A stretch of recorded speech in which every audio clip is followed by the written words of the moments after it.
हमारे साथ आदेश गुप्ता जी जुड़ रहे हैं। आदेश गुप्ता जी, जिस दिन आपने पदभार संभाला था दिल्ली प्रदेश का अध्यक्ष का, उस दिन भी हमने इंटरव्यू किया था और आज हम एक बार फिर से उस इंटरव्यू को फिर से दोहरा रहे हैं।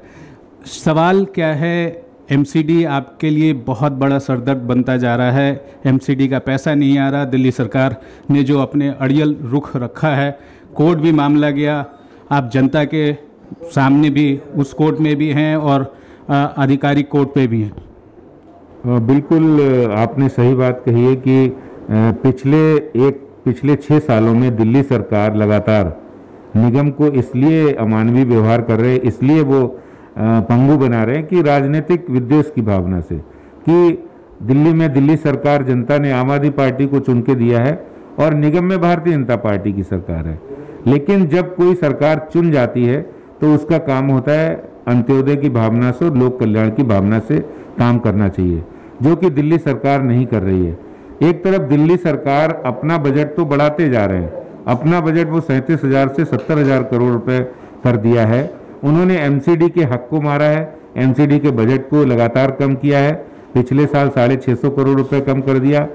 और तो और पिछले 6 सालों के अंदर एमसीडी के महत्वपूर्ण बजट को इन्होंने कटौती की है, चाहे वो सफाई कर्मियों का फंड हो, पार्कों के डेवलपमेंट का हो, गांव के विकास का हो या जेजे कॉलोनी के विकास का हो, लगातार वो फंड में कटौती करते जा रहे हैं। ये बहुत दुर्भाग्यपूर्ण है। दिल्ली सरकार को, दिल्ली के मुख्यमंत्री को अगर कोई राजनीतिक विद्वेष की भावना रखनी है या बदला लेना है तो भारतीय जनता पार्टी से लें। वो दिल्ली की जनता या निगम कर्मियों से ऐसा वो कर रहे हैं, तो ऐसा नहीं करना चाहिए।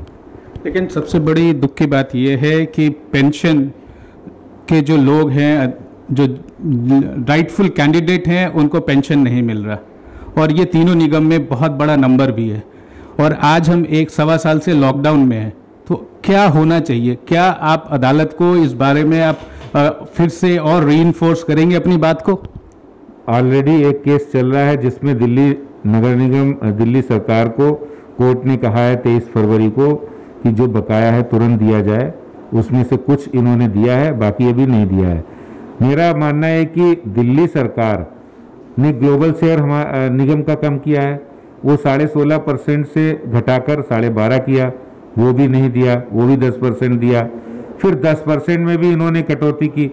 तो ये सब बातें हम कोर्ट में लगातार जैसे जैसे हियरिंग होती है उसको अपडेट कर रहे हैं। आने वाले समय में हम दिल्ली सरकार के इस अमानवीय व्यवहार के खिलाफ कोर्ट में भी और भी पैरवी करेंगे और इसके साथ साथ जनता की अदालत में भी हम जाएंगे कि दिल्ली सरकार जो टैक्स लोग देते हैं, जो कलेक्शन होता है, वो नगर निगम के हिस्से का भी होता है।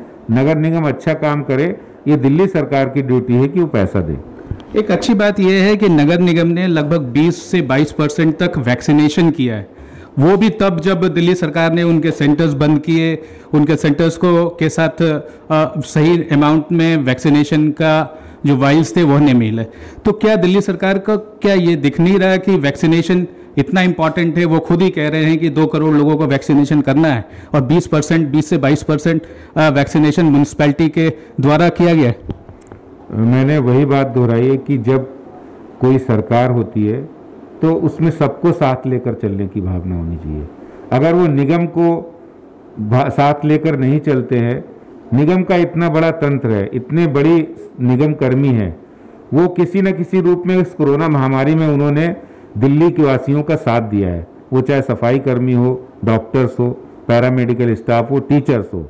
इसी तरह से दिल्ली सरकार जो वैक्सीनेशन कैंपेन है, इतना बड़ा वैक्सीनेशन ड्राइव है, उसको भी अपनी राजनीतिक महत्वाकांक्षा का एक अड्डा बना दिया उन्होंने। वो वहाँ पर अपनी फोटो लगाकर अपने स्कूलों में ही ले जाना चाहते हैं। उन्हें ऐसा लगता है कि निगम में जाएगा तो इसमें भारतीय जनता पार्टी को क्रेडिट मिल जाएगा। लेकिन मैं मुख्यमंत्री साहब से कहना चाहता हूँ कि आप कहीं भी जो काम करता है उसको क्रेडिट मिलता है। आप दिल्ली वासियों के लिए काम करिए, एमसीडी के साथ भेदभाव मत करिए। देखिए, प्रधानमंत्री मोदी जी से इतनी तो प्रेरणा उन्हें लेनी चाहिए कि वो पूरे देश के हर प्रदेश के लिए बराबर सोचते हैं। बंगाल में किसकी सरकार बनी, किसकी नहीं बनी, लेकिन अगर वहाँ तूफान आया तो वहाँ भी सहायता मिली, उड़ीसा में भी सहायता मिली।